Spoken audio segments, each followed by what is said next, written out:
السلام عليكم ورحمة الله وبركاته، كل سنة وانتم طيبين وعيد سعيد عليكم جميعا يا رب. طبعا الفيديو دوت نزل لكم متأخر شوية تنظيفات العيد. هنا كنا شايلين كل حاجة، كنت شايلة الستاير وأول ما ركبتها عملنا بقى أنا وجنة الحيطان، غسلنا الحيطان اللي انتوا شايفينها ديت، صبنتها خالص أنا وجنة. الأرج اتمسح كله، كل حاجة اتمسحت، بس دوت يعني اتعمل ممكن على مرتين. فيديو قصير مش طويل عشان خاطر كنت باخد لكم لقطات كده. في حاجات كتيرة أوي اتعملت في البيت بس ما صورتش معاكم الحقيقة، علشان كنت يعني يا دوب لازم أنجز، فاهميني؟ فهنا زي ما انتم شايفين كده ديت الحاجات اللي على السفرة ديت مشتريات العيد، كنت عاملة معاكم فيديو شورتس. بس فالنهارده بقى زي ما انتم شايفين كده سريعا هنغسل الحيطان. هنا بقى بصوا الدنيا اتقلبت.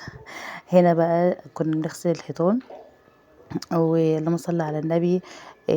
بصوا هنا كنا بندعكه، بعد كده جنة راحت جابت بقى ايه حاجة فيها مية وبقت تمسح الحيطان. وبعد كده انا عملت الحيطان اللي بعديها، آه يعني غسلت وكبيت مية الحيطة التانية اللي هي اللي في وشها، تمام. طبعا كل دوت اتشال، الكبات اتشالت، كل حاجة زي ما انتوا شايفين كده اتغسلت. صلوا على الرسول كتير. لو أول مرة تشوفي القناة ياريت بقى تشتركي وتحطي لايك وكومنت حلو. يلا سموا بسم الله وتعالوا نشوف الشقة. زي ما انتوا شايفين كده جبت كل الفرش أبيض. حاولت على قد ما أقدر، أنا لسه في حاجات عايزة أجيبها أبيض أكتر. عايزة أجيب سجادة اللي هي فيها أبيض وأسود. عايزة أغير على قد ما أقدر حاجات كتير، لان الابيض عايزه اقول لكم عطى وسع ويعني بشكل حلو قوي. ده كان بالليل، دلوقتي بقى احنا بقينا الصبح. طبعا الصبح بيبقى اجمل، نور ربنا بيبقى داخل.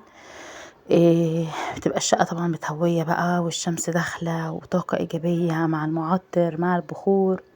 يعني الحمد لله الفضل والنعمة. هنا ديكورات كده على ترابيزة الانتريه، البخارتين على شكل الكعبة، وديت بتاعة المناديل. طبعا نسيت اجيب المناديل. نحط بقى المناديل جواها بتدي منظر زي ما انتم شايفين كده مع المفرش الابيض. اوضة يوسف وجنة بقت جميلة جدا، بس انا مكنتش عارفة اصور معاكم الصبح عشان هما كانوا نايمين. بصوا بقى الارش جبت لهم مفارش جديدة مع البتاع ديت اللي فوق التلفزيون، رمضان كريم. خدوا ديات. طبعا كل حاجة زي ما انتم شايفين كده، تفاصيل التفاصيل تحفة. كل حاجة كده بصوا يعني حاجات بسيطة بس غيرت من الشقة ل180 درجة. هنا المفارش ديت على الأرش زي ما انتم شايفين برضو حلوة جدا، عجبتني. حطيت معاها ديكورات خفيفة بسيطة، مش بحبش الحاجات الكتير، بحبش اشوف حاجات قدامي كتير. حتى في المطبخ برضو ما بحبش حاجات تبقى كتيرة لا يدوب كده الرخامات تتمسح، حاجات بسيطة جدا وخلاص. هنا بقى لو وصلتش معايا لحد هنا صلوا على الرسول، اللهم صل وسلم على سيدنا محمد، وحط اللايك وسبتكم في رعاية الله. السلام عليكم ورحمة الله وبركاته.